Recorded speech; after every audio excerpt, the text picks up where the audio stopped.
नवरात्रि उपलक्षे श्री मधेवी भागवत महापुराण विष्णु मंदिर शहीदनगर आरंभ हो जाइछि। शहीदनगर स्मृति समिति रे 22:25 रु 27:25 पर्यंत संध्या 6:30 रु 8:30 पर्यंत करासिबो। मुख्य उपदेष्टा श्री निशिकांत मिश्र सभापति डॉक्टर नारायण महापात्र संपादक उमानाथ मिश्र संयोजन अनुष्ठित एही कार्यक्रम रे उद्घाटक भावे श्री रामचंद्र दास महापात्र, मुख्य बाड़गाही मां सुभद्रा प्रवक्ता भावे स्वामी कृष्ण प्रेमानंद सरस्वती, सम्मानीय अतिथि भावे शहीदनगर सांस्कृतिक समिति अनुष्ठान सभापति श्री गगन बिहारी नित्यानंद सैनी, उपसभापति रेवतीकांत विश्वाल, साधारण संपादक विभुपद पट्टनायक, उन्नयन कमिटी संपादक प्रदीप कुमार द्विवेदी, मंदिर संपादक देवेंद्र विजय वर्मा, उपदेष्टा प्रभाकर मल्लिक, मधुमाधव सेना, रविनारायण महापात्र, सुरेश मिश्र, त्रिलोचन नायक, भारती भूषण पट्टनायक, अक्षय साहू, अक्षय उपाध्याय प्रमुख जोग देइथिले। प्रथम दिन मां शैलपुत्री विषय कथामृत कार्यक्रम रे समस्ते जोग देइथिले। ओडियारी आदिशक्ति ट्रस्ट पक्षर समस्ते जानिबाको यूट्यूब चैनल रे लोकार्पण करा जायछि। आपण माने नवरात्र उपलक्षे हेउथिबा एही देवी सत्संग कार्यक्रम रे जोग देई देवी मानक कथामृत सुनिबा हेबे। आजिर बैठक रे विजय पंडा, मलय महापात्र, भगवान दास, मनोज राउल, दिलीप पट्टनायक, विपिन बिहारी स्वाई, श्रीनिवास राव प्रमुख रही सहयोग करथिले। एहा आम श्रीमंदिर रे किपरि हुए आसंतो जानिबा। उत्कल दुर्गा माधव उपासना चे दुर्गा माधव नित्यं स्मरन्ति श्रद्धया नित्ये सर्वविघ्न भय रेशम विनश्यन्ति पदे पदे। भारतवर्ष सर्वत्र दुर्गा महादेवों सह एवं माधवों सह लक्ष्मी उपासित हेउथिबा बेले पुरुषोत्तम क्षेत्र में विमला और श्री जगन्नाथ को केन्द्र करी एही दुर्गा माधव उपासनार परंपरा देखा जाइथाय। उत्कलर दुर्गा माधव उपासना महामाया दुर्गा को जगत जननी एवं हरि को जगत पिता रूप में प्रतिपादित करिछि। पुणी जदि आमे अपराजित स्तोत्र को अनुधान करिबा सेथिरे प्रारंभरू विष्णु और दुर्गा श्रुति मिश्रित भाव रही। स्वप्न दृष्टि देखा हेले अद्वैत तत्वर प्रतिपादक ही दुर्गा माधव तत्वर मौलिक लक्ष्य। स्थूलतः शाक्त वैष्णवंकर समन्वय हेउछि एही उपासनार लक्ष्य। शारदीय षोडश दिनात्मक पूजा दुर्गा माधव एकत्र उदासन रुंधा होइथांती एवं विमला मंदिर रे विजे करिथांती।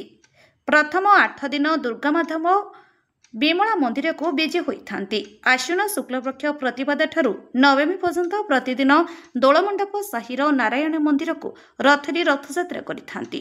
एहाको सात गुंडीचा गुप्त गुंडीचा कहा जाए। सत्संग आपण मानकु आनंद देव बोली आमर पूर्ण विश्वास। डॉक्टर नारायण महापात्र सभापति, उमानाथ मिश्र संपादक, आदिशक्ति चैरिटेबल ट्रस्ट इंडिया।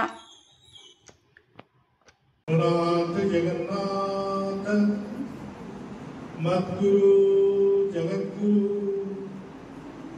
मदात्मा सर्वभूतात्मा तस्मै श्री गुरुवे नमः। या देवी सर्वभूतेषु मातृरूपेण संस्थिता नमस्तस्यै नमस्तस्यै नमस्तस्यै नमो नमः।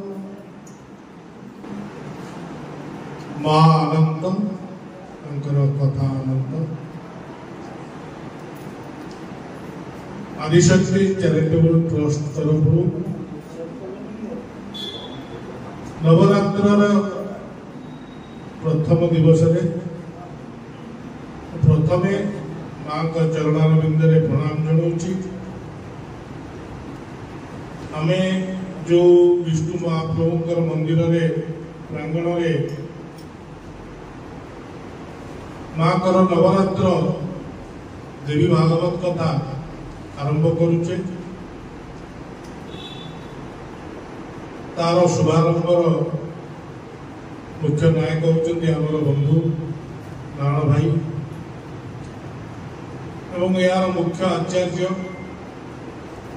होचंती मोर बंधु स्वामीजी कृष्ण प्रेमानंद जी। एठारे आजिर अतिथि समस्त प्रणाम।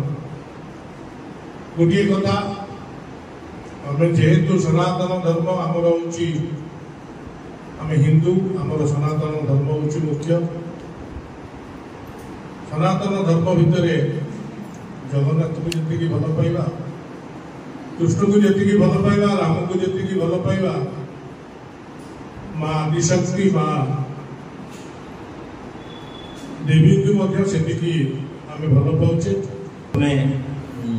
आदिशक्ति चैरिटेबल ट्रस्ट को धन्यवाद देवी जे आम आज नवरात्रि प्रथम दिवस आम ये माँ उपलक्षे समस्ते एकाठी होइछे।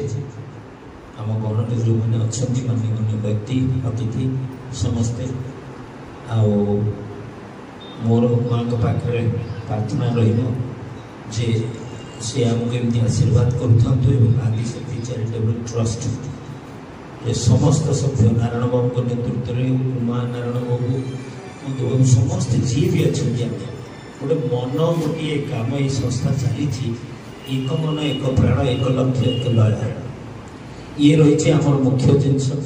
मु केवल ये आज माँ पाखे प्रार्थना करी आमर शेष जीवन थी पर्यंत आम मैंने जी अच्छु आमको सेमती एकाठी रखतु, सेमती गोटे मन रखतु, सेमती गोटे लक्ष्य गोटे लय रखतु। सुविधा असुविधा भल मंद चली था किंतु आमको जो शक्तिटा मिली से शक्ति जदि आम एकाठी न था से सामर्थ्य जदि आम एकाठी न था से मिल न था। से मोर आज नवरात्रि प्रथम दिन माँ मुख्य माँ पाखे मुख्य काम एवं आदिशक्ति चैरिटेबल ट्रस्ट को सब आशीर्वाद दे धन्यवाद। ओम मंगलम भगवान विष्णु मंगलम गरुड़ध्वजम मंगलम वेदाख्य मंगलम